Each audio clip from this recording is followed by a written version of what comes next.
Today I'm sharing a very exciting and very delicious recipe, chili paneer. This is one of my favorite recipe and my kids, they love it too. This is, for me, it's not that difficult to make. It's very easy. We got two steps. First step is making this paneer, frying this paneer, and the second step is the sauce with vegetables. So first what I'm going to do is I'm going to tell you the ingredients and then we're going to tell you how to make it. Here I've got some paneer cubes. As you can see, I've cut them into big chunks. And then for the batter, I've got here some plain flour, some corn flour, and some black pepper, and a little bit of water and some salt. So I'm going to put all this in there, make a batter with that, and then deep fry it in the hot oil. So for sauce, I've got here few ingredients. Here you can see I have just made few onion skins into like squares to match up with my paneer cubes, and some peppers into cubes as well.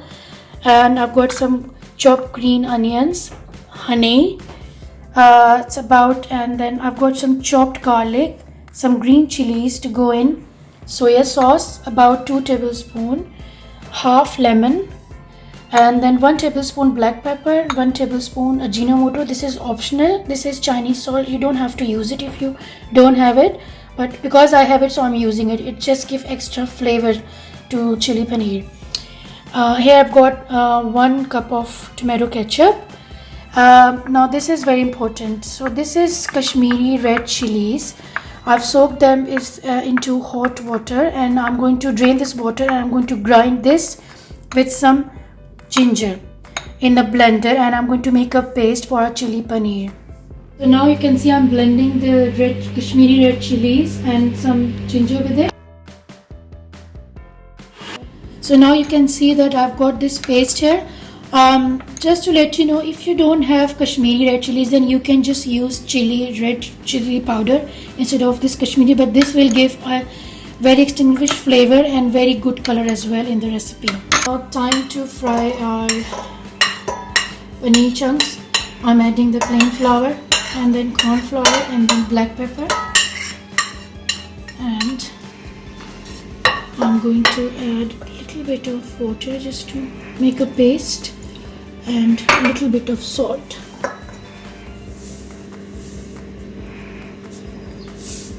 One tablespoon, and then just mix it. Just use the water according to the requirement. It's quite dry at the moment, so I'm going to add a little bit of water again. You can see I've used most of the water and it looks like this with the paste. I'm going to fry individual paneer one by one into my kadahi and just deep fry it till it's like brown, light brown, just like frying pakoras.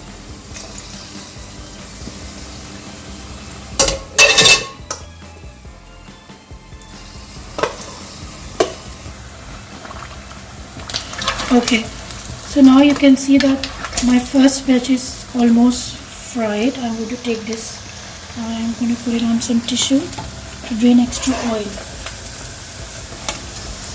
As you can see, my paneer is fried and golden brown, looks yummy. My next step is that I'm going to fry the vegetables first into the same oil, little bit of oil actually, in a bigger pan, and then take the vegetables.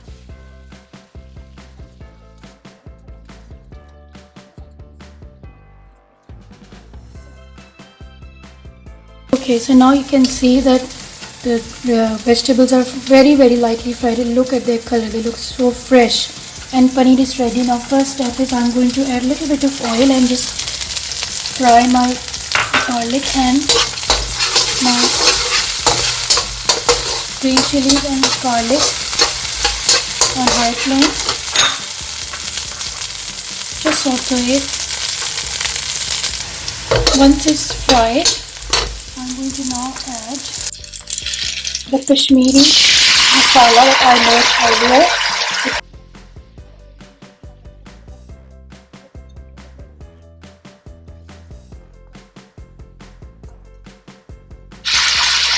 Got your ginger and garlic in there, which is a bit raw, so I'm going to fry that masala. on high flame for about 2 to 3 minutes. And then I'm going to add this ketchup into the masala and fry that as well. And soya sauce,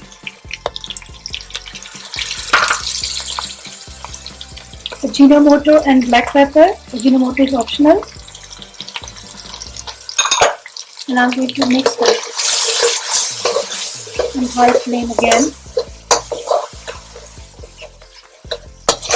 Look at the color of this. Okay. And now it's time to add some salt. So I'm going to add some salt. I'm going to start with 1 tablespoon and check if I need more later. Now it's time to add the honey for the sweetness. So it's about 2 to 3 tablespoon honey I'm adding. And mix it. And then finally I'm going to add my vegetables which I lightly fried earlier. Just mix it. And at this point I'm going to add my spring onions. Mix it. If you got a little bit of curry, then you can add this point, you can add a little bit of water just for masala. Otherwise, if you don't like dry, then add a little bit of just plain water. Now at this point I'm adding half lemon, as I said right in the end, because this is nearly done. The only thing left to add is paneer. So just for the sourness I'm going to add some lemon and a little bit of water now, just for the curry, because I'm going to serve fried rice with this. So my kids like a bit of curry. So now just let it boil. And now the final bit, I'm adding all the paneer, because this is nearly done. If you are serving it later on, then do not put the paneer at this stage, otherwise the paneer will get soggy by the time, like after, if you are eating it after a few hours. But if you are eating it immediately, then yes, because paneer needs to be crispy. So if you have a party in the evening, so you can prepare this masala with vegetables and fry the paneer and keep them separate. And then when you're going to warm it up in the evening for party, then you can just add paneer, just like I'm doing it right now, so that the paneer is all crispy. Otherwise it's going to get soggy. So as you can see, our chili paneer is ready and it looks absolutely yummy. Do try this recipe. To be honest, there is not much spice in there. So if you like more spice, then you can add red chili, because Kashmir actually doesn't have spicy flavor, but it just gives a good flavor and good color to the chili paneer. So it's and look at that. It looks yummy and it tastes yummy. Please do subscribe my channel Farzi's Fantastic Food, and inshallah I will be posting more recipes soon, and do try this in Ramadan as well for iftari. Alright, thank you. Bye bye.